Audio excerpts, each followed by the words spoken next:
ہماری حدیث کی کتابوں میں فرماتے ہیں کہ نبی کریم علیہ السلام نے 3 دفعہ دعا کی کہ یا اللہ میرے بعد علی کو امام بنا دے، تو اللہ پاک نے اس معاملے کو قبول نہیں کیا. یہ باقاعدہ ہماری اہل سنت کی کتابوں کے اندر موجود تمام ہے. ان کے سامنے شورا کے سامنے فضائل پڑھے تو حضرت عبد الرحمن ابن عوف نے کہا کہ علی ناراض مت ہونا پر لوگ تم پر راضی نہیں ہو. آپ نے فرمایا میرے پاس کاغذ بھی لائیں اور قلم بھی لائیں تاکہ میں معاملے کو لکھ دوں. اور اس کے فوراً بعد آپ علیہ السلام نے فرمایا رہنے دو ابو بکر کے سوا کسی پر بھی نہ اللہ راضی ہوگا نہ لوگ راضی ہوں گے. اور حدیث کے اندر یہ بات بھی ہے، میں لکھنا اس لیے چاہتا ہوں کہ کوئی طمع کرنے والا طمع نہ کرے. اللہ رب العالمین نے جو حجت قرار دی ہے خلیفۃ اللہ فی الارض یعنی پوری ارض پر، وہ ایسا نہیں ہونا چاہیے کہ وہ لوگوں سے پوچھے، بلکہ اسے تمام علوم کا پتہ ہونا چاہیے. تو اس اعتبار سے ہم کہہ سکتے ہیں کہ یہ 4 خلفائے راشدین جو ہیں یہ منصوص من اللہ ہیں. اچھا 4 خلفائے راشدین منصوص من اللہ. منصوص من علم اللہ کے معاملے میں بھی فضیلت کے وہی درجات ہیں جو خلافت کے معاملے میں ہیں. جی جی یعنی کہ حضرت علی علمیت میں 4تھے درجے پہ جب اجتہاد کام کریں گے مجتہدین کا وہی یعنی ہاں، علمی جی جی اتحاد کے بالکل بالکل ایسے تو بیشتر مقامات میں مولانا حضرت عمر فاروق رضی اللہ عنہ نے فرمایا لولا علی حلقہ، بالکل ہے. اگر علی نہ ہوتے تو عمر ہلاک ہو جاتے. تو کیا وہاں پہ علمی حیثیت اس میں سب سے پہلے ہمیں اسلام سے رجوع کرنا پڑے گا کہ اسلام کے اندر یہ ہے کہ نظامی حکومت جو ہے وہ خلیفہ کے لیے ہے. اچھا اور خلیفہ کی شرائط جو ہیں وہ ہماری اہل سنت کی اور شیعہ کتابوں میں موجود ہیں. تمام شرائط ایک دوسرے کے موافق ہیں، صرف ایک شرط میں فرق، بلکہ اس کی ایک شاخ کو لیتے ہیں ہم جو ہے نا اوپر سے لیتے ہیں. مراد اس سے یہ خلیفہ کا قریشی ہونا اہل سنت کے نزدیک ضروری ہے. اچھا اور شیعہ حضرات کے نزدیک خلیفہ کا ہاشمی ہونا ضروری ہے. اوکے اس وقت پوری دنیا کے اندر نہ نظام خلافت قائم ہو سکتا ہے اور نہ دنیا کی جس طریقے سے حد بندی کی گئی ہے یہ اجازت دیتی ہے کہ کوئی خلافت کا نظام قائم کیا جائے. اچھا سرکار تو عالم صلی اللہ علیہ وسلم کے بعد جن 4 خلفائے راشدین کا ذکر خیر کیا جاتا ہے ان کا جو اس بات ہے وہ قرآن کریم کی ایک آیہ شریفہ سے ہے، وعد اللہ الذین آمنوا منکم وعملوا الصالحات، کہ اللہ پاک نے تم میں سے بعض سے یہ وعدہ فرمایا ہے جو ایمان لائے اور عمل صالح کیے ان کو زمین میں خلیفہ بنائے گا جیسے کہ پہلے اللہ تبارک و تعالی خلیفہ بنا چکا ہے. اس اعتبار سے جب ہم دیکھتے ہیں کہ یہ آیہ شریفہ ان 4 بزرگوں کی موجودگی میں نازل ہوئی، سیدنا صدیق اکبر، سیدنا عمر بن خطاب، سیدنا عثمان بن عفان اور سیدنا علی المرتضیٰ. ہماری اہل سنت کی جتنی کتابیں ہیں ان تمام کتابوں کے اندر یہ بات ذکر کی گئی ہے، متفق علیہ چیز ہے کہ اس سے مراد یہ 4 خلفائے راشدین ہیں. اللہ پاک نے اپنے محبوب سے جو وعدہ فرمایا ہے وہ ان 4 کے لیے بالخصوص فرمایا ہے، اور بالعموم جو ہے اس میں امام مہدی بھی آ جاتے ہیں اور عبداللہ ابن زبیر ہیں اور کئی جو ہے اس میں بزرگ جو ہیں عباسی خلفاء میں سے یا امیہ خاندان کے خلفاء میں سے آ جاتے ہیں. تو اس اعتبار سے ہم کہہ سکتے ہیں کہ یہ 4 خلفائے راشدین جو ہیں یہ منصوص من اللہ ہیں. اچھا 4 خلفائے راشدین منصوص من اللہ. منصوص من اللہ ہے. منصوص من اللہ کا مطلب یہ ہوتا ہے کہ ان 4 کا جو زمانہ ہے اس پر قرآن کریم کی باقاعدہ نص موجود ہے. اب قرآن کریم کی نص نے تو یہ بتایا کہ ہم آپ کے بعد آپ کے خلفاء بنائیں گے، لیکن حدیث رسول ہمیں یہ بتاتی ہے کہ وہ جو خلافت علی منہاج النبوہ ہوگی جو منصوص من اللہ ہے وہ 30 سال کے عرصے پر محیط ہوگی، اور اس 30 سال کے گزرنے کے بعد جو خلافت راشدہ علی منہاج النبوہ ہے اس کا تصور ختم ہو جائے گا. تاہم حضرت امام مہدی رضی اللہ تعالیٰ عنہ جب تشریف لائیں گے تو پھر اس کے کچھ اثرات جو ہیں وہ نمایاں ہوں گے، لیکن چونکہ منصوص من اللہ سے مراد ہم قرآن کریم لے رہے ہیں تو اس سے مراد جو ہے یہ 4 خلفاء ہی ہوں گے. ٹھیک ہو گیا. علامہ صاحب آپ کی طرف آتے ہیں. منصوص من اللہ ہے خلفائے راشدین، خاص طور سے وہ 4 خلفاء جن کو خلفائے راشدین کہا جاتا ہے، عمومی تصور یہی ہے، اور آپ نے فرمایا کہ منصوص من اللہ ہے. تو کیا آپ بھی منصوص من اللہ ہونے پر ہی یقین رکھتے ہیں، یا آپ کا خاص کوئی موقف ہے جس پہ آپ کہتے ہیں کہ نہیں ہمارے نزدیک منصوص ہے مگر یہ افراد نہیں دوسرے افراد ہیں؟ بسم اللہ الرحمن الرحیم، الحمد للہ رب العالمین والصلاۃ والسلام علی سید المرسلین وآلہ الطیبین الطاہرین المعصومین المظلومین. دیکھیں سب جانتے ہیں کہ 1400 سال سے خلافت منصوص من اللہ ہمارا عقیدہ ہے اور امامت ہمارے اصول دین میں سے ہے. اور جس طرح سے اہل سنت کے ہم عقائد کی بات کریں تو 1400 سال سے متفقن علیہ ان کا عقیدہ ہے کہ رسول خدا صلی اللہ علیہ وآلہ وسلم نے کسی کی بھی وصیت نہیں فرمائی. آپ ہی کے پروگرام میں مفتی بندگی صاحب نے اور جو ہے دوسرے مفتیان کرام نے اس بات کا اظہار کیا کہ رسول خدا نے کس کی وصیت نہیں فرمائی. اور آپ اگر سوال کریں گے، پوچھیں گے تمام علماء کرام سے تو آپ کو یہی جواب آئے گا کہ رسول خدا نے کسی کی وصیت نہیں فرمائی. یہ لوگوں کا انتخاب ہے کہ وہ لوگ چنیں گے. یہ مفتی صاحب کی جو ہے وہ ذاتی رائے ہے، ورنہ اہل سنت کی یہ رائے نہیں ہے. اگر مثال کے طور پہ خلافت منصوص من اللہ آیت کے مطابق جیسا کہ مفتی صاحب نے پڑھی کہ وعد اللہ الذین آمنوا منکم وعملوا الصالحات لیستخلفنہم فی الارض کما استخلف الذین من قبلہم، اللہ کا یہ وعدہ ہے کہ تم میں سے جو اہل ایمان ہیں ان کو زمین پر خلیفہ بنائے گا جیسے پہلے لوگوں کو بنایا تھا. اب خداوند متعال کی یہ روش پہلے دیکھنی پڑے گی کہ اللہ رب العالمین، کیونکہ لفظ کما ہے کہ پہلے اس نے خلفاء کیسے بنائے ہیں. اگر تو اس نے لوگوں کے اجماع سے بنائے ہیں یا لوگوں کے ایسا یعنی عمل کیا ہے کہ لوگوں کے دلوں میں ڈالا ہے، پھر تو ایک بات سمجھ میں آتی ہے.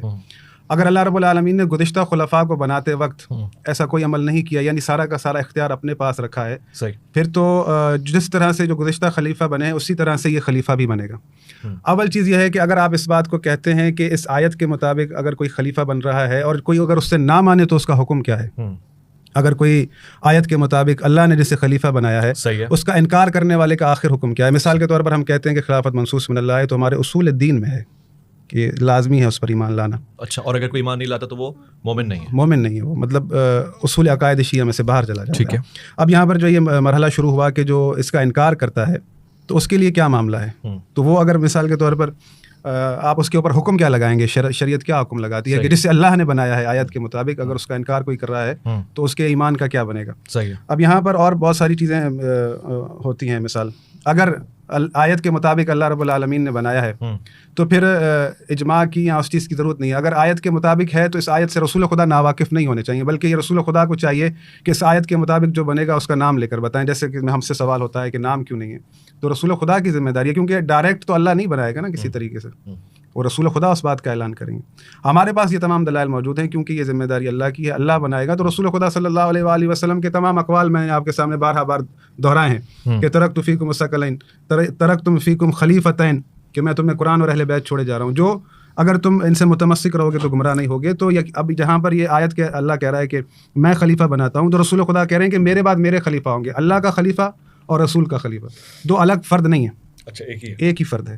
تو اللہ کے رسول نے جسے بنایا ہے وہی اللہ کا خلیفہ ہے. اب اللہ کے رسول نے اگر خلیفتین کی بات کی ہے تو اس میں قرآن کو خلیفہ کہا ہے اور اپنے اہل بیت کو خلیفہ کہا ہے، یعنی اب خلافت اہل بیت رسول خدا سے شروع ہوگی. اور شرائط کی بات ہے تو ہمارے پاس وہی تمام شرائط ہے خلیفہ ہونے کے لیے جو ایک نبی میں ہوتی ہے. خلیفہ کا معصوم ہونا چاہیے. اچھا. اور اس کی بہت ساری شرائط ہیں. اس کی کوئی نس ہے آپ کے بالکل، یہ میں نے کھول رکھی ہے کیونکہ اکثر جو ہے مفتی صاحب اس بات کو دہراتے ہیں کہ ہمارے پاس اور ان کے پاس جو ہے نا ایک ہی وہ ہے سارا معاملہ. تو اسی لیے میں نے ان کے سامنے کھول رکھی ہے اصول کافی کے کتاب الحجت کے اندر یہ تمام کی تمام شرائط ہیں. اس کا عالم ہونا چاہیے، یعنی رسول خدا صلی اللہ علیہ وآلہ وسلم کے بعد سب سے بڑھ کر عالم اسے ہونا چاہیے، احکم ہونا چاہیے، شجاع ہونا چاہیے. یہ مثالیں قرآنی موجود ہیں کہ اگر طالوت کو بھی اللہ نے چنا تو کہا کہ ہم نے اسے اس لیے چنا ہے کہ وزادہ بسطۃ فی العلم والجسم، کہ اس کے پاس شجاعت بھی ہے، اس کا قتال ہونا چاہیے، اس کا علم ہونا چاہیے، اس کی باتیں حکمت کی جو ہے وہ ظاہری طور پر نظر آنی چاہیے. اچھا، ایک چیز پہ مجھے نظر آ رہا ہے خواتین و حضرات کے دونوں کا اتفاق ہے، وہ یہ ہے کہ خلافت چاہے ابتدائی حصے کی کیوں نہ ہو، وہ اللہ ہی کی جانب سے اس کا انتخاب ہوگا. میرے پاس آیات ہیں، یوں مطالعہ کرتے ہوئے میں بھی کچھ آپ کے سامنے رکھنا چاہتا ہوں اور ظاہر اس پہ تائید لینا چاہتا ہوں، یا اس پہ اختلاف ہے تو وہ بھی سامنے آ جائے گا. حضرت ابراہیم علیہ السلام نے دعا فرمائی، قال انی جاعلک للناس اماما. حضرت ابراہیم کے لیے خدا کہہ رہا ہے کہ میں تمہیں لوگوں کے لیے امام بنا دوں گا. مفتی صاحب، نبی بھی اللہ بناتا ہے، اس آیت سے پتہ لگ رہا ہے کہ امام بھی اللہ بناتا ہے، خلیفہ بھی اللہ بناتا ہے، یہ ایسا ہی ہے؟ جی، یہ آپ نے آیت شریفہ کا اچھا انتخاب کیا ہے. اصل میں یہ جو پورا رکوع ہے یہ بیت اللہ شریف کو بناتے وقت حضرت ابراہیم علیہ السلام نے جو باتیں کہی تھی اللہ پاک نے اس کو ذکر کیا. یہ سورہ بقرہ شریف کی آپ غالباً آیت پڑھ رہے ہیں. یہ سورہ بقرہ کی نہیں ہے، سورہ بقرہ کی، سورہ بقرہ کی آگے جا کے یہ بھی ہے وَإِذْ يَرْفَعُ إِبْرَاهِيمُ الْقَوَاعِدَ. بالکل ایسے ہی. یہ پورا رکوع. یہ بات ذہن میں رہے کہ رسالت جو ہوتی ہے اس میں کلیتاً غیر کا دخل نہیں ہوتا، صرف اور صرف ذات باری تعالیٰ ہوتا ہے. صحیح. کیونکہ قرآن کریم میں آتا ہے اللہ اعلم حیث یجعل رسالتہ، کہ اللہ خوب جانتا ہے کہ اس نے اپنی رسالت کو کہاں رکھنا ہے. یعنی رسالت کے رکھنے میں غیر کا عمل دخل نہیں ہے. یہ بات مکمل ہوگی. نبی کو بھی امام کہا جاتا ہے، جیسے کہ آپ اکثر پڑھتے بھی رہتے ہیں، غالباً درود تاج کے کچھ اشعار اس میں آتے ہیں نا، امام القبلتین، امام الانبیاء. تو نبی کو بھی امام کہا جاتا ہے. ہمارے آقا کریم علیہ السلام کا یہ جو لفظ امام الانبیاء ہے یہ لقب توقیفی ہے. توقیفی لقب کا مطلب یہ ہوتا ہے کہ جو قرآن اور حدیث کے اندر اللہ اور اس کے رسول کے اسماء ہیں ہم انہی کے ساتھ انہیں پکاریں گے. میرے دل میں ذہن میں وہ بات آ گئی کہ آپ کا ایک پروگرام ٹی وی چینل پہ ہو رہا تھا جس میں ایک ہمارے مفتی صاحب ہیں، انہوں نے کہا تھا کہ سب سے بڑے صوفی رسول اللہ ہیں. تو اس لفظ کی نسبت ہم اللہ کے نبی کی طرف نہیں کر سکتے.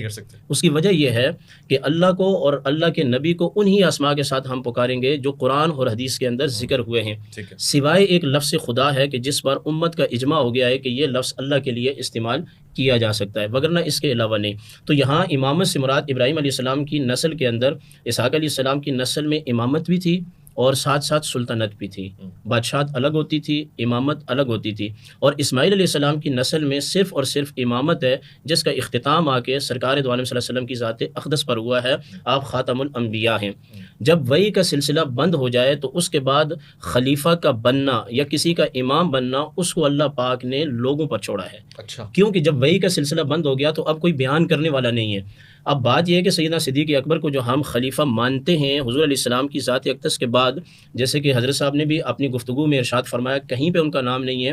بخاری شریف کے اندر یہ جو حدیث پاک ہے کہ سرکار دو عالم صلی اللہ علیہ وسلم کا وصال مبارک قریب ہوا تو آپ نے کاغذ اور قلم منگوائے، وہاں مختصر ہے، اور مسلم شریف کے اندر یہ حدیث پاک بڑی تفصیل کے ساتھ موجود ہے کہ آپ نے فرمایا میرے پاس کاغذ بھی لائیں اور قلم بھی لائیں تاکہ میں معاملے کو لکھ دوں، اور اس کے فوراً بعد آپ علیہ السلام نے فرمایا رہنے دو ابو بکر کے سوا کسی پر بھی نہ اللہ راضی ہوگا نہ لوگ راضی ہوں گے۔ اور حدیث کے اندر یہ بات بھی ہے، میں لکھنا اس لیے چاہتا ہوں کہ کوئی طمع کرنے والا طمع نہ کرے۔ تو سیدنا صدیق اکبر رضی اللہ تعالیٰ عنہ کا آیت سے منصوص من اللہ ہونا، اور پھر آیت کے منصوص من اللہ ہونے کے بعد مسلم شریف کی حدیث اور بخاری شریف کی حدیث ہے کہ ایک خاتون آئی، انہوں نے کہا کہ یا رسول اللہ مجھے آپ سے حاجت ہے، آپ نے فرمایا بعد میں آنا، چونکہ آپ کے پاس مال ایٹ اے ٹائم جو موجود ہوتا تھا وہی تقسیم فرماتے تھے، نہیں ہوتا تھا تو آپ علیہ السلام ان کو وقت دے دیتے تھے۔ عرض کی اگر آپ کو نہ پاؤں تو کس کے پاس ہوں؟ فرمایا کہ آپ سیدنا صدیق اکبر رضی اللہ تعالیٰ عنہ کے پاس آنا۔ ایک سبل الہدا والرشاد کے اندر یہ روایت موجود ہے، ہماری حدیث کی کتابوں میں فرماتے ہیں کہ نبی کریم علیہ السلام نے 3 دفعہ دعا کی کہ یا اللہ میرے بعد علی کو امام بنا دے، تو اللہ پاک نے اس معاملے کو قبول نہیں کیا۔ یہ باقاعدہ ہماری اہل سنت کی کتابوں کے اندر موجود ہے۔ اب اللہ تعالیٰ نے اپنی نص سے اپنے محبوب کا جو قائم مقام بنایا وہ سیدنا صدیق اکبر کو بنایا، اور سیدنا صدیق اکبر نے اپنی ثواب دید پر جناب سیدنا عمر بن خطاب کو بنایا، اور عمر بن خطاب رضی اللہ تعالیٰ عنہ کے سامنے منصوص من اللہ کی جو جہتیں تھیں وہ 2 تھیں کہ آپ اس کو شورائی پر چھوڑ دیں، مجلس شورا پر چھوڑ دیں، یا خود نامزد کر دیں۔ تو آپ نے یہ فرمایا کہ اس کو میں مجلس شورا پر چھوڑتا ہوں، میں خود نامزد نہیں کرتا، کیونکہ رسول خدا نے باقاعدہ طور پر کسی سے جمع کر کے اس طرف بیعت نہیں لی۔ اس کے بعد جب حضرت عثمان رضی اللہ تعالیٰ عنہ کا معاملہ آیا، وہ مجلس شورا کی وجہ سے خلیفہ منتخب ہوئے، اور جب سیدنا عثمان ابن عفان رضی اللہ تعالیٰ عنہ شہید ہو گئے تو مولا کائنات پھر اسی طریقے پر خلیفہ منتخب ہوئے جس طریقے پر جو ہے وہ سیدنا صدیق اکبر رضی اللہ تعالیٰ عنہ ہوئے تھے۔ نہج البلاغہ کے اندر شیعہ علماء نے یہ بات بڑی تفصیل کے ساتھ لکھی ہے کہ امیر معاویہ رضی اللہ تعالیٰ عنہ کو مولا کائنات نے جو خطوط لکھے تھے ان خطوط کے اندر ایک بات سر فہرست تھی جو شیعہ کی تمام کتابوں میں موجود ہے کہ اے معاویہ آپ میری بیعت نہیں کر رہے، حالانکہ میری بیعت انہوں نے کر لی ہے جو مہاجرین اور انصار ہیں، جن کی وجہ سے ابو بکر، سیدنا عمر، سیدنا عثمان یہ تینوں خلیفہ بنے ہیں، میں بھی انہی کی وجہ سے خلیفہ بنا ہوں۔ اب آپ کے لیے ایک ہی راستہ ہے کہ جیسے آپ نے ابو بکر کی اطاعت کی، حضرت عمر کی اطاعت کی، حضرت عثمان کی اطاعت کی، آپ میری بھی اسی طرح اطاعت کریں۔ تو نہج البلاغہ کی اس عبارت اور اس خط سے یہ بات ثابت ہوتی ہے کہ مولا کائنات نے اپنی خلافت کے لیے جو دلیل بنا کر پیش کیا وہ اسی چیز کو کیا۔ اور پھر یہاں ایک اور بات ہے، شیعہ کتب کے اندر یہ بات بھی موجود ہے کہ جب نبی کریم علیہ السلام کے بعد چوتھے خلیفہ سیدنا علی المرتضیٰ کے جب 5.5 سال مکمل ہوئے اور آپ پر عبد الرحمن ابن ملجم ملعون نے جب حملہ کیا اور آپ اس کے بعد زخمی ہوئے تو آپ فوراً شہید نہیں ہوئے، کیونکہ حضرت عمر رضی اللہ تعالیٰ عنہ اور مولا کائنات ان دونوں کو زخمی حالت کے بعد کچھ ایام ملے ہیں۔ تو مولا کائنات سے کسی نے کہا کہ آپ امام حسن کو خلیفہ منتخب کر دیں، تو آپ نے فرمایا کہ اللہ کے رسول نے خلیفہ منتخب نہیں کیا تو میں بھی منتخب نہیں کرنے والا ہوں۔ اس کو کولینی نے بھی نقل کیا اور اس کو توسی نے بھی نقل کیا۔ اچھے دلائل آپ نے جمع کر دیا، میرے پاس کافی ساری لسٹ آ گئی، علامہ صاحب آپ کی طرف میں سارے یہ 3 نشتر رکھوں گا۔ بنیادی بات جنہوں نے کی ہے پہلے وہ رکھ دیتا ہوں۔ یہ بات تو بڑی پوائنٹ کی سمجھ میں آتی ہے کہ خود حضرت علی المرتضیٰ نے امام حسن کو خلیفہ نامزد نہیں کیا اور وہی اسلوب رکھا۔ پھر وہ خط جو انہوں نے میرے شام کی طرف لکھا اس کے حوالے سے انہوں نے کہا کہ میری بیعت کرو، جیسے کہ پچھلے ماقبل لوگوں نے کی ہے۔ اور پھر ایک اور بات انہوں نے کی کہ حضور سید دو عالم جانے دو عالم محمد مصطفیٰ صلی اللہ علیہ وآلہ وسلم نے دعا مانگی کہ حضرت علی کو امام بنا دیں، مگر وہ دعا رد ہو گئی، منع ہو گئی، وہ دعا قبول نہیں ہوئی۔ وہاں پہ حضرت ہارون کے لیے حضرت موسیٰ نے کہا وجعل لی وزیرا من اہلی ہارون اخی، وہ دعا قبول ہو گئی تھی، یہ دعا نہیں قبولی، اس پہ آپ کے کیا تبصرہ ہے؟ بسم اللہ الرحمن الرحیم۔ نہیں، ایسا کوئی سلسلہ نہیں ہے۔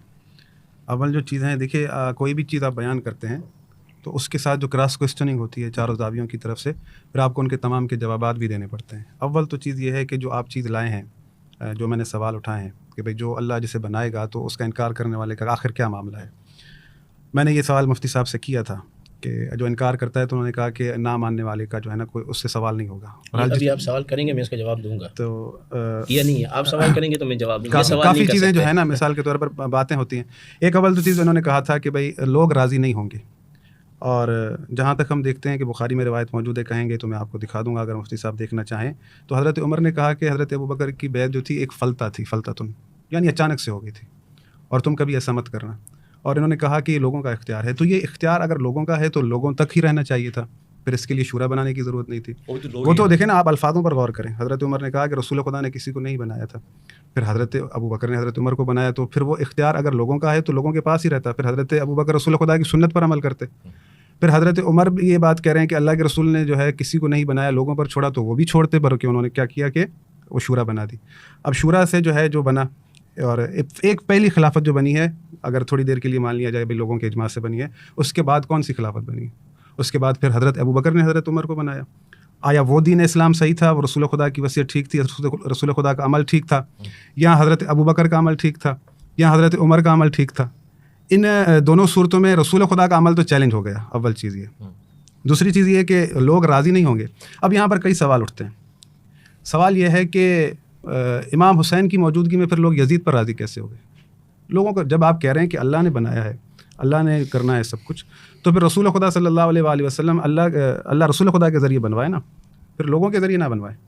تو یہاں پر جب ہم دیکھتے ہیں کہ اللہ کا نظام کوئی تغیر و تبدل والا تو نہیں ہے کہ ایک دن ایک ہوتا ہے, ایک سال میں ایک ہوتا ہے, پھر چند سالوں بعد تبدیل ہو جاتا ہے. اگر اللہ کہہ رہا ہے کہ میں خلیفہ بناؤں گا, میں تم میں سے خلیفہ بناؤں گا, تو پھر وہی بنائے گا. پھر یہ شورا بھی نہیں بنے گی, پھر لوگ بھی نہیں بنائیں گے. اور پھر جو ہے وہ جب اللہ رب العالمین نے اس طرح کی شخصیات رکھی ہیں, اول چیز تو پھر یہاں پر یہ آ جاتی ہے کہ اللہ نے بھائی امام حسین کو جو ہے نا جنت کی جوانوں کی سرداری دی, لیکن لوگ یزید پر اتفاق کر رہے ہیں, وہ امام حسین کو نہیں چن رہے. یہ تو میں بار چیزیں اٹھا چکا ہوں. مولا علی جو ہے رسول خدا کے بعد سب سے بڑھ کر عالم ہے, اللہ پھر ان کے لیے لوگوں کے دلوں میں نہیں ڈال رہا. امیر المومنین جہاد جیسا کسی کا جہاد نہیں ہے, ان کا قتال جیسا کسی کا قتال نہیں, ان کا جیسا خرچ کسی نے نہیں کیا, ان کی جیسی سخاوت کسی کی سخاوت نہیں ہے. یعنی امیر المومنین جیسی شخصیت جو ہے آپ تمام معاملات میں نہیں لا سکتے.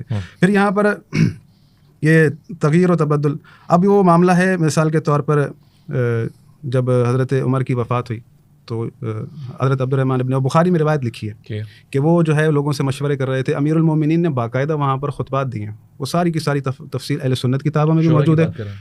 شورا کے سامنے اپنے فضائل پڑھیں. کیا تم لوگوں کو یاد نہیں ہے کہ میں وہ ہوں رسول خدا نے جس کے لیے کہا تھا کہ من کنت مولا, یہ تمام ساری باتیں اپنے فضائل گنتی کروائے. میں وہ ہوں جس نے جہاد کیا, میں وہ ہوں جسے رسول خدا نے اپنا بھائی کہا, میں وہ ہوں جسے رسول خدا نے کہا کہ تمام ان کے سامنے شورا کے سامنے فضائل پڑھے. تو حضرت عبد الرحمن ابن عوف نے کہا کہ علی ناراض مت ہونا, پر لوگ تم پر راضی نہیں ہو رہے.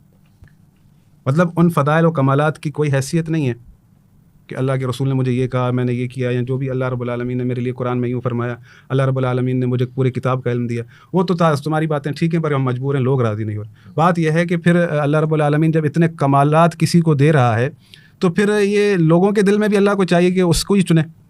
تو یہاں پر یہ بات واضح ہو چکی کہ لوگ جو ہیں کسی صورت بھی ان معاملات کا اختیار نہیں رکھتے, کیونکہ خداوند متعال کا فرمان ہے وَرَبُّكَ يَخْلُقُ مَا يَشَاءُ وَيَخْتَارُ مَا كَانَ لَهُمُ الْخِيَرَةُ سُبْحَانَ اللَّهِ وَتَعَالَى عَمَّا يُشْرِكُونَ. تمہارا رب جو چاہتا ہے خلق کرتا ہے, جس سے چاہتا ہے اختیار دیتا ہے. مَا كَانَ لَهُمُ الْخِيَرَةُ, تمہیں کسی چیز کا اختیار نہیں ہے کہ تم کسی کو مختار بناؤ. سبحان اللہ و تعالی عما یشرکون, اللہ تمہارے ان شرکوں سے پاک ہے. ٹھیک ہے, بے شک اس میں کوئی شک نہیں. صاحب اب دو چار باتیں انہوں نے رکھی. پہلے ایک چیز میں آپ کے سامنے رکھتا ہوں. حضرت عبد الرحمن بن عوف رضی اللہ تعالیٰ عنہ نے شورا میں یہ فرمایا کہ آپ پہ لوگ راضی نہیں ہوں گے اے علی. تو لوگوں کی رضا کا خلافت کے انتخاب سے کوئی اثر ہے؟ نہیں, یہ روایت نہیں ہے. میں ابھی دکھا, یہ روایت نہیں ہے. اگر یہ روایت موجود نہ ہو, میں دکھاؤں. میں آپ کی بات میں نہیں بولتا ہوں, آپ خاموش سے. جو چیز جا رہی ہے لوگ سن رہے ہیں, لوگ اتنے بیوقوف نہیں ہیں, ان کے پاس سب کچھ موجود ہے. وہ میں آپ سے لوں گا تو پھر آپ جواب دیں. اس کا یہ محمل نہیں ہے جو یہ بیان کر رہے ہیں, نمبر ایک. نمبر دوسری بات یہ ہے کہ یہ فرما رہے ہیں کہ وہ عالم ہونا چاہیے. تو بخاری شریف کے اندر یہ حدیث پاک موجود ہے جس کا یہ بھی بار بار ذکر کر رہے ہیں, اور مجھے خوشی ہوتی ہے کہ یہ اپنی کتابوں سے زیادہ ہماری کتابیں پڑھ کے آتے ہیں. اللہ کہ یہ اپنی پڑھ لیں تو یہ اچھا خاصا مجھے چت کر سکتے ہیں, یہ میں آپ کو بتا رہا ہوں. ہاں, یہ اپنی شیعہ مذہب آپ کہہ رہے ہیں مضبوط نہیں ہے, لیکن یہ میرے اوپر حاوی ہو سکتے ہیں. ہونا ہی نہیں چاہیں گے تو کہاں سے, لیکن یہ اپنی کتابوں کو پڑھتے نہیں ہیں. آپ دلیل سے جو ہے نا جو چار ہوتے نہیں ہیں, اگر کلینی کو پڑھ لیں نا اچھے طریقے سے, صحیح طریقے سے, یہ ایک دفعہ پڑھ لیں تو یہ میرے سامنے کلینی کھلا ہوا اچھا وہ کر لیں گے. تو میں بات یہ کر رہا تھا کہ یہ بار عالم جو ہے وہ سیدنا صدیق اکبر ہیں رضی اللہ تعالیٰ عنہ, کیونکہ بخاری شریف کے اندر یہ حدیث پاک موجود ہے جو ان کے نزدیک بھی دلیل ہے, کتاب العلم کے اندر ہے. اور سرکار دو صلی اللہ علیہ وسلم نے فرمایا کہ ایک بندہ ہے جس کو اللہ نے اختیار دیا, اور میرے پاس آنا چاہتے ہیں یا آپ دنیا میں رہنا چاہتے ہیں، تو اس بندے نے اللہ کے پاس جانا پسند کیا۔ تو سیدنا صدیق اکبر رضی اللہ تعالیٰ عنہ زارو قطار جو ہے وہ رونے لگے۔ جب رونے لگے تو حضرت ابو سعید خدری فرماتے ہیں یہ اس وقت جوان تھے، میں نے کہا اس شیخ کو کیا ہو گیا، کوئی ہوگا بندہ اللہ کا وہ اللہ کے پاس جانا چاہتا ہے تو اس میں رونے کی کیا بات ہے؟ تو بعد میں پھر حدیث کے الفاظ یہ ہیں کہ ان کو پتہ چلا کہ اس سے مراد سرکار دو عالم صلی اللہ علیہ وسلم تھے، آپ کے وصال کی طرف اشارہ تھا، جو کہ سیدنا صدیق اکبر رضی اللہ تعالیٰ عنہ کے علاوہ کسی اور کو پتہ نہیں تھا۔ ہماری جو کتابیں ہیں اہل سنت کی، ان میں پہلا نمبر جو مجتہد کا ہے، خلیفہ کا ہے، وہ سیدنا صدیق اکبر کا ہے۔ آپ تمام صحابہ کرام میں سے مجتہد تھے، اور سیدنا علی المرتضیٰ رضی اللہ تعالیٰ عنہ کے خود بیانات ہیں کہ سرکار دو عالم صلی اللہ علیہ وسلم کے وصال شریف کے بعد جب آپ کی تدفین کا معاملہ آیا تو کوئی بھی شخص اتفاق نہیں کر رہا تھا سوائے اس کے کہ سیدنا صدیق اکبر نے حدیث بیان کی، تو تمام صحابہ کرام نے اس پر اتفاق کیا۔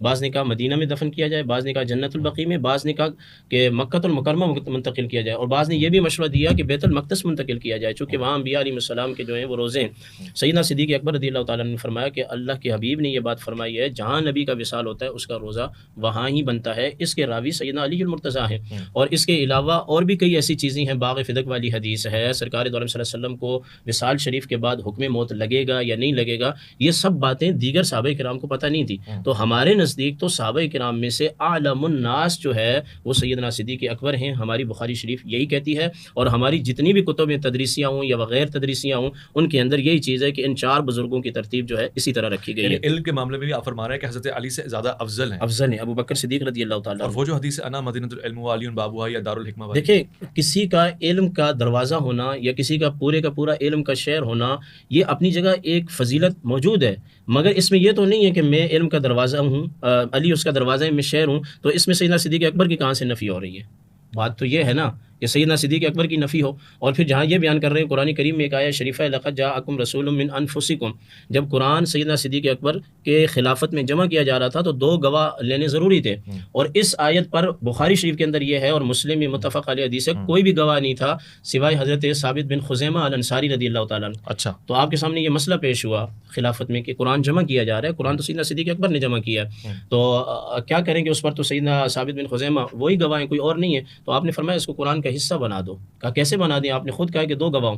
کہا قرآن نے یہ کہا ہے کہ کم سے کم 2 گواہ ہوں۔ اچھا اس میں بھی چیزیں ہیں، حدود اللہ میں 4 گواہ ہیں، عورتوں کی گواہی نہیں ہے، وہ ایک الگ چیز ہے، یعنی ہم جس تناظر میں بات کر رہے ہیں اس کو سمجھنے کی کوشش کریں۔ اصحاب کے لیے کہہ دیا کہ ان کی ایک کی گواہی 2 کے برابر، 2 کے برابر ہے۔ اور پھر سیدنا صدیق اکبر رضی اللہ تعالیٰ عنہ نے پورا واقعہ بیان کیا کہ جانور کی خرید و فروخت کا معاملہ ہوا، پھر اس کے اندر اختلاف ہو گیا، یہودی جو ہے وہ خطا پر تھا، غلطی پر تھا، اس نے کہا آپ گواہ پیش کریں، تو نبی کریم علیہ السلام نے فرمایا کہ اس وقت کوئی گواہ تو تھا نہیں، تو سارے صحابہ کرام چپ ہو گئے، اس میں مولا کائنات بھی تھے، سیدنا ابو بکر صدیق بھی تھے، حضرت الانصاری رضی اللہ تعالیٰ عنہ اٹھے اور انہوں نے کہا کہ میں اس کی گواہی دیتا ہوں۔ تو آپ نے سب سے پہلے یہ فرمایا آپ تو موجود ہی نہیں تھے، کیسے گواہی دے رہے ہیں؟ تو عرض کیا رسول اللہ یہ تو بہت تھوڑی چیز ہے، ہم نے آپ کے کہنے پہ اللہ کو ایک مانا ہے، یہ تو کچھ بھی نہیں ہے۔ تو آپ علیہ السلام خوش ہوئے، تو آپ نے فرمایا کہ ان کی جو گواہی ہے وہ 2 کے قائم مقام ہے۔ اب یہ ایک انفرادی جو فضیلت بیان ہوتی ہے، چاہے وہ علم کے حوالے سے ہو یا پھر مولا کائنات کی ایک انفرادی خصوصیت یہ بھی ہے کہ بی بی پاک سیدہ فاطمۃ الزہرا سلام اللہ تعالیٰ علیہا کے ہوتے ہوئے آپ کے لیے آپ علیہ السلام نے کسی دوسری خاتون سے نکاح منع فرمایا۔ اگر کوئی بندہ اٹھ کے یہ بات کہے کہ خلیفہ کے لیے یہ ہونا بھی ضروری ہے کہ رسول خدا کا فرمان ہو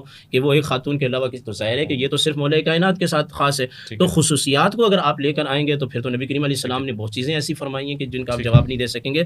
دوسرا چلیں آپ سوال نہیں کر رہے، یہ بار بار سوال کر رہے ہیں کہ خلیفہ راشد جو ہوتا ہے اگر اس کی کوئی مخالفت کرے تو اس کا حکم کیا ہے؟ تو یہ یاد رکھ لیں کہ یہ جو 4 خلفاء ہیں ان کی بیعت اگر کوئی بندہ نہیں کرتا تو یہ غلط ہے، اس کو ہم صحیح نہیں کہتے، اس کو ہم درست نہیں کہتے۔ پہلے آپ کہہ چکے ہیں وہ جاہلیت کی موت مر گیا، نہیں جاہلیت والی دوسری حدیث ہے، وہ آئے گا تو میں جواب جو دوں گا۔ بیعت نہیں کرتا وہ سراسر گمراہی پر ہے، گمراہی پر ہے۔ اس کی وجہ یہ ہے کہ یہ خلفائے راشدین میں سے ہیں۔ اب یہ پلٹ کے پھر وہی بات آئے کہ سیدنا امیر معاویہ رضی اللہ تعالیٰ عنہ انہوں نے بیعت نہیں کی، انہوں نے نہیں کی بیعت، تو اس سے پتہ لگتا ہے کہ وہ رائے حق پر نہیں ہے۔ نہیں، وہ مولا کائنات کے سامنے جو زمانہ ہے اس زمانے میں وہ رائے حق پہ نہیں ہے، اس کے بعد کا جو زمانہ ہے اسی زمانے کی ہاں جب تک نہیں بیعت نہیں کی ہے، ہے، تو اس میں کیا ہے، اس میں کوئی نہیں میں نے عرض کیا۔ مولا کائنات کے سامنے جو ہے امام اہل سنت اشرف احمد رضا خان فاضل بریلوی نے لکھا ہے کہ مولا کائنات کے سامنے جو امیر معاویہ رضی اللہ تعالیٰ عنہ کا زمانہ اقدس ہے وہ اس کو ہم نہیں مانتے، وہ گمراہی پہ وہ اجتہادی خطا پر اس کو ہم مانتے ہیں۔ اس کے پیچھے حضرت عثمان رضی اللہ تعالیٰ عنہ کے قاتلین کا جو معاملہ تھا، اب ہند اللہ معاملہ کیا تھا وہ تو اللہ ہی جانتا ہے، لیکن اس زمانے کو ہم نہیں مانتے، اس پر ہم اس کو خطا پر اس کو ہم معمول کرتے ہیں۔ اب رہی بات یہ کہ صحابی گمراہی پر ہو سکتا ہے یا نہیں ہو سکتا، تو اس میں تو ہمارے پاس بہت ساری ایسی حدیث طیبہ ہیں کہ جن میں صحابی گمراہی پر نہیں ہو سکتا۔ صحابی جب بھی اختلاف کرے گا وہ اللہ اور اس کے رسول کے حکم کے تناظر میں کرے گا۔ جیسے کہ سیدہ فاطمہ الزہرا رضی اللہ تعالی عنہا نے وراثت کے معاملے میں اختلاف کیا تو ان کے سامنے قرآن کی آیت تھی، تو اب کیا حکم لگائیں گے ہم؟ یا سیدنا صدیق اکبر کی بات نہیں مانی تو معاذ اللہ کیا وہ کسی اور معاملے میں چلے گی؟ نہیں، ان کے پاس جو علم تھا انہوں نے اپنا علم رکھا، سیدنا صدیق اکبر نے اپنا علم رکھا، وہ معاملہ ختم ہو گیا۔ کتنے ایسے معاملات ہیں کہ جن میں جنگ بدر کو اگر آپ لے لیں تو وہاں سرکار کے سامنے سیدنا صدیق اکبر کا اور سیدنا عمر بن خطاب کا اختلاف سامنے آیا، اور اللہ پاک نے کس کے اختلاف کو پسند کیا؟ سیدنا عمر بن خطاب کے اختلاف کو پسند کیا۔ تو یہ جو اختلاف ہے اگر وہ قرآن اور سنت کی بنیاد پر ہے وہ تو گمراہی نہیں ہے، ہاں اگر وہ محض تعصب کی بنیاد پر ہے یا ذاتی مفاد کی بنیاد پر ہے تو وہ تو آج بھی منع ہے، اس وقت بھی منع تھا، وہ تو ہمیشہ منع رہے گا۔ اور پھر آپ نے اپنی گفتگو میں تھوڑا سا وقت ہے مجھے ایک بات کہی کہ آپ نے کہی کہ حضرت علی رضی اللہ تعالیٰ عنہ کے متعلق دعا قبول نہیں ہوئی تو ہارون علیہ السلام کے متعلق وجعل لی وزیرا من اہلی، تو یہ آپ کا قیاس کرنا ٹھیک نہیں ہے۔ اس کی وجہ یہ ہے کہ وہ نبی تھے، یہ نبی نہیں ہے۔ وہ تو اس دعا میں انہوں نے کہہ دیا کہ میرے بعد کوئی نبی نہیں ہے، مگر دعا کے پہلے حصے میں منزلت موسیٰ اور یہ اس میں کوئی ایسی بات نہیں ہے ویسے بھائی، کئی ایسی چیزیں ہیں جو اللہ نے اپنے حبیب سے فرمایا کہ یہ دعا میں قبول نہیں کروں گا۔ کل پرسوں میں بخاری شریف کا درس دے رہا تھا کتاب التوحید کا، اس میں ایک حدیث پاک آئی کہ سرکار دو علیہ وسلم نے یہ بھی دعا کی تھی کہ یا اللہ میری امت کے اندر قتل و غارت نہ ہو، تو اللہ پاک نے منع فرما دیا۔ یہ والی دعا تو میں نے سنی ہے، یہ میرے لیے فرسٹ ٹائم تھی کہ حضرت علی کے بارے میں دعا مانگی نہیں، آپ کی امت میں قتل و غارت ہوگی۔ جی یہ ہوگی۔ اچھا پھر اس میں حدیث کے اندر وضاحت بھی موجود ہے، بڑے مزے کی بات میں آپ کو بتاؤں، یہ امت کے اندر جو اختلاف ہے نا، بخاری شریف کی حدیث یہ بتاتی ہے کہ یہ اختلاف بھی اس امت کے لیے رحمت ہے کہ اس کی وجہ سے اللہ نے عذاب کو روکا ہوا ہے۔ بالکل ٹھیک ہے۔ اچھا میں آگے بڑھنا چاہتا ہوں، بس کلیئر ہو جائے یہ پوائنٹ بھی، تاکہ میں ایک مستحکم سوال کے ساتھ آگے بڑھوں۔ آپ نے فرمایا کہ علم کے معاملے میں بھی فضیلت کے وہی درجات ہیں جو خلافت کے معاملے میں ہیں، یعنی کہ حضرت علی علمیت میں چوتھے درجے پہ، جب اجتہاد کام کریں گے مجتہدین کا، وہی یعنی جی بالکل۔ تو بیشتر مقامات میں مولانا حضرت عمر فاروق رضی اللہ عنہ نے فرمایا لولا علی ہلکنا، بالکل اگر علی نہ ہوتے تو عمر ہلاک ہو جاتا۔ تو کیا وہاں پہ علمی حیثیت افضل ہے؟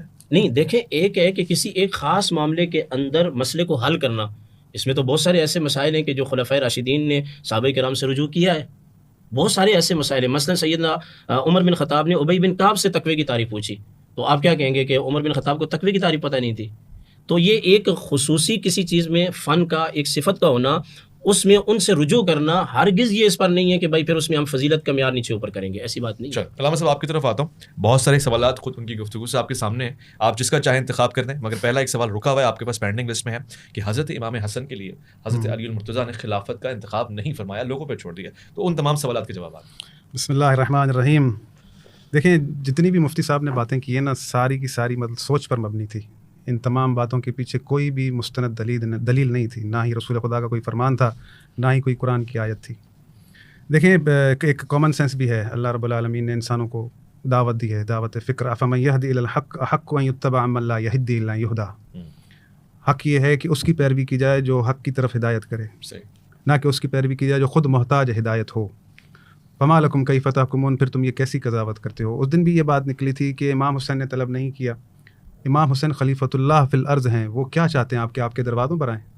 امام وہ ہوتا ہے جس کے لیے لوگ امید لگائیں کہ یہ ہمیں نجات دلائے گا، نہ کہ امام وہ ہوتا ہے کہ لوگوں کی طرف دیکھے کہ یہ مجھے بنائیں گے۔ تو یہاں پر جو یہ چیزیں ہیں کہ اللہ رب العالمین کیونکہ جبر نہیں کرتا، اس نے کہا ہے، دعوت فکر دی ہے کہ حق یہ ہے کہ اس کی پیروی کی جائے جو حق کی طرف ہدایت کرتا ہے۔ اب سوال یہ ہے کہ حضرت ابوبکر عالم ہے تو اس کی دلیل ہونی چاہیے۔ اگر میں کہوں اویس ربانی ڈاکٹر ہے لیکن میں آپ سے کوئی دیکھ ہی نہیں رہا کوئی ڈاکٹری کوئی میڈیکل کی بات یا کوئی، تو پھر مجھے ہوگا کہ بھائی ہاں جو حقیقی ڈاکٹر ہوگا بھائی ڈاکٹر ہے تو اس کے پاس ہے۔ جب علم کی بات ہے یہ تو واضح رسول خدا روز روشن کی طرح واضح ہے، امیر المومنین جیسا علم کسی کے پاس نہیں تھا، سب کے سب صحابہ آ کے امیر المومنین سے پوچھتے تھے۔ ابھی خلافت قائم ہوئی تھی، تیسرا دن تھا تو ایک مسئلہ آیا، نہیں پتہ تھا، امیر المومنین کی طرف سارے آئے، اور یہ تاریخ آپ کے پاس بھری پڑی ہے کہ رجوع کیا جاتا تھا امیر المومنین سے۔ تو سوال یہ ہے کہ جواب دینے والا اور سوال پوچھنے والا دونوں برابر نہیں ہوتے، یہ کامن سینس کی بات ہے۔ ہلاکت میں پڑھنے والا اور ہلاکت سے نکالنے والا دونوں برابر نہیں ہوتے، یعنی اس کا کمال، اس کا معیار اوپر ہے، اللہ رب العالمین نے جو اسے قرار دیا ہے۔ اللہ رب العالمین نے آپ کے لیے ایک نظام بنایا ہے۔ مثال کے طور پر ابھی جو مسلسل بات چل رہی ہے، میں نے وہ نوٹ لگا رکھے ہیں، میں چاہتا ہوں کہ کلیئر کرتا جاؤں کہ حضرت ابراہیم علیہ الصلوۃ والسلام نے دعا مانگی امامت کی، تو اللہ رب العالمین نے اگر رسول خدا کو آخری نبی بنایا ہے تو نبوت ختم ہونے کی قرآن میں آیت اتاری ہے، لیکن اللہ رب العالمین نے امامت ختم ہونے کی قرآن میں کوئی آیت نہیں اتاری کہ میں نے امامت کو تمام کر دیا۔ اللہ رب العالمین نے خود ایک نیا باب کھولا ہے، انما ولیکم اللہ ورسولہ والذین آمنوا الذین یقیمون الصلاۃ ویؤتون الزکاۃ وہم راکعون۔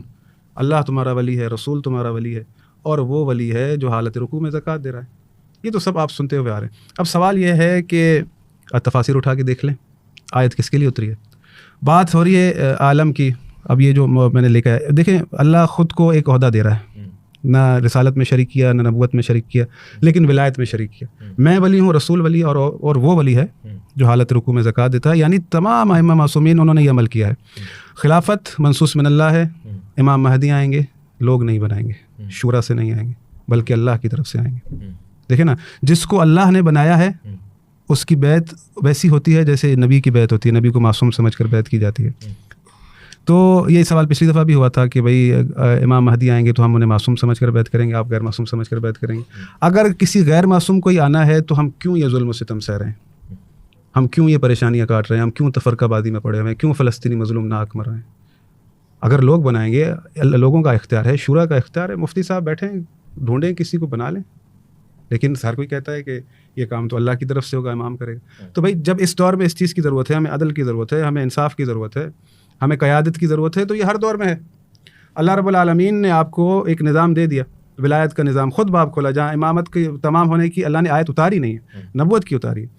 تو اللہ رب العالمین نے اس سلسلے کو رکھا تو نص موجود ہے. جو امام مہدی کے آنے پر یقین رکھتا ہے وہ کبھی بھی یہ سوال نہ کرے کہ امامت کی نص دکھائی جائے. اور مجھے سمجھ میں نہیں آتا، تمام مکاتب فکر اس بات کو یقین رکھتے ہیں، اپنے لوگوں کو بھی کہتے ہیں کہ امام مہدی آئیں گے، پھر کہتے ہیں کہ امامت کی کوئی نص نہیں ہے. ارے بھائی یہ امامت کی نصیں نہیں ہیں تو اور کیا ہیں؟ کہ قرآن کی اتنی آیت ہیں. پہلے بھی جو ہے نا یہ مسئلہ اٹھا تھا. قرآن کی واضح آیت ہے، وَيَقُولُ الَّذِينَ كَفَرُوا لَسْتَ مُرْسَلًا قُلْ كَفَىٰ بِاللَّهِ شَهِيدًا بَيْنِي وَبَيْنَكُمْ وَمَنْ عِندَهُ علم الكتاب. یہ کافر کہتے ہیں کہ تم اللہ کے رسول نہیں ہو. اے محمد ان سے کہو کہ میرے لیے اللہ گواہ کافی ہے، اور وہ کافی ہے جس کے پاس کتاب کا علم ہے. بات ہو رہی ہے کفار سے. پچھلی دفعہ بھی یہ بات نکلی تھی تو مفتی صاحب نے کہا کہ یہ آیت عبداللہ ابن سلام کے لیے اتری ہے، تو وہ تو یہودی تھا. اللہ کافروں سے مخاطب ہے کہ کافر کہتے ہیں، نہ کہ یہودی کہتے ہیں. تو تمام مفسرین نے جو مستند ہے سند کے ساتھ وہ یہ لکھا ہے کہ یہ آیت امیر المومنین کے لیے اتری. اللہ رب العالمین نے کیا پتہ اس طرح کہ لقد کفر الذین، وہ جو مسیح انہوں نے کہا کہ اللہ کا بیٹا تو کفر ہو گیا، تو وہ کافر ہو گئے، تو یہ بھی کفر کے اس میں نہیں آ جائیں گے؟ نہیں، ایسا نہیں ہے. یہاں پر آپ دیکھ لیں آیت مکی ہے، مدینہ، عبداللہ ابن سلام مدینہ میں تھا. یہ آیت مکی آیت ہے، کفار سے اللہ مخاطب ہے. وَيَقُولُ الَّذِينَ كَفَرُوا، اگر جہاں پر یہود و نصارہ کی بات ہے تو اللہ نے کہا ہے کہ یہود و نصارہ انکار کرتے ہیں. یہود و نصارہ کے انکار کی بات نہیں، کفار کے انکار کی بات ہے. نہیں، وہ اس سے ملا تھا لقد کفر الذین قالوا. نہیں، یہ تو ہم ایک بنا لیں گے نا بھائی. دیکھیں مثال کے طور پہ، نہیں دیکھیں اللہ حضرت ابراہیم نے کہا نا کہ اللہ کہہ رہا ہے کہ تمہارے لیے ابراہیم کی اسوہ ہے، اس کو اپناؤ، کہ قد کان لکم فیہم اسوۃ حسنۃ ابراہیم. جی جی. انہوں نے کہا کہ اذ قالوا لقومہم انا براء منکم ومما تعبدون من دون اللہ کفرنا بکم، کہ جو تم اپنے ہاتھوں سے بت بنا کر پوچھتے ہو میں ان سے کافر ہوا. تو وہ وہاں پر جو معنی ہے وہ جدا ہے. یہاں پر اللہ رب العالمین کفار سے مخاطب ہے، مکے کی بات ہے یہ. تو یہاں پر اللہ رب العالمین یعنی کوئی ایسا ہے کتاب جس کے پاس علم ہے. اگر عالم الناس کی بات ہے تو پھر عالم الناس پہ اس آیت کا مصداق حضرت ابو بکر کو ہونا چاہیے جو قیامت تک آیت چلے گی نا. یعنی اللہ رب العالمین نے اس وقت کے لیے جو ہے نا ایک شخص قرار دیا ہے جس کے پاس کتاب کا علم ہے. کیا ہمیں دوبارہ ضرورت نہیں ہے ایسے شخص کی جس کے پاس کتاب کا علم ہو؟ ایسا تو نہیں ہے نا. ہمیں تو ہر دور میں جو ہے وہ ایسا شخص کی ضرورت ہے جس کے پاس پوری کتاب کا علم ہو. تو جب پوری کتاب کا علم کی بات آتی ہے تو آپ مجھے دکھا لیں کہ محمد و آل محمد علیہ السلام کے علاوہ کس کے پاس تھا کتاب کا علم؟ اچھا، کون سے وہ افراد تھے؟ اسلام کو غلبہ کس نے دیا؟ کس کی باتوں نے دیا؟ کس کے اجتہاد نے دیا؟ ائمہ معصومین علیہ السلام کی باتوں نے. تو اس کو جواز بنا کے آپ کہتے ہیں کہ حکومت بھی ان کے ہاتھ میں. حکومت دیکھیں میری بات سنیں، قرآن کی ایک آیت ہے کہ فَهَلْ عَصَيْتُمْ إِن تَوَلَّيْتُمْ أَن تُفْسِدُوا فِي الْأَرْضِ وَتُقَطِّعُوا أَرْحَامَكُمْ. اس کا ترجمہ آپ خود اٹھا کے دیکھ لیں، سورہ محمد کی آیت ہے.